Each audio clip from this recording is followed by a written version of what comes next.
Hello friends, welcome to my Puja Patel. આજે આપણે video through perform કરશું struct program in Go programming. So let's get started. સૌથી પહેલાં એની માટે મેં અહીંયા ઓનલાઈન ગો કમ્પાઇલર લઈ લીધું છે, જેમાં હું ટાઇટલ આપી દઉં છું કમેન્ટમાં સ્ટ્રક્ટ એક્ઝામ્પલ ઇન ગો. તો મેઇન પેકેજ અને ફોર્મ પેકેજ મેં ઇમ્પોર્ટ કરાવડાવી દીધા છે અને હું અહીંયા એક સ્ટ્રક્ચર બનાવું છું. સ્ટ્રક્ચરમાં હું એનું ફર્સ્ટ નામ, લાસ્ટ નામ અને એની એજ આપી દઉં છું. તો એની સાથે સાથે હું અહીંયા એના ડેટા ટાઈપ પણ બતાવું છું વિથ માય વેરિયેબલ્સ.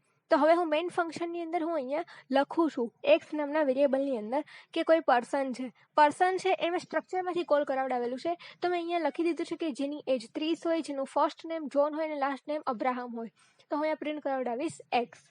પણ હવે મારે ઓનલી ફર્સ્ટ નેમ જ જ્યારે પ્રિન્ટ કરાવડાવવું હોય ત્યારે હું નીચે એવું પણ પ્રિન્ટ કરાવીશ fmt.println x.first name. તો મને આઉટપુટમાં બતાવશે જોન અબ્રાહમ, એની એજ બતાવશે 30. જેવી રીતે મેં સ્ટ્રક્ચરમાં લખેલું છે ફર્સ્ટ નેમ લાસ્ટ નેમ, એવી રીતે મને આઉટપુટમાં બતાવશે first name John, last name Abraham, age 30. અને મારે ફર્સ્ટ નેમ પ્રિન્ટ કરાવડાવીશ તો મેં નીચે ન્યૂ લાઇન લીધેલી છે, તો મને ન્યૂ લાઇનમાં આઉટપુટમાં બતાવશે જોન.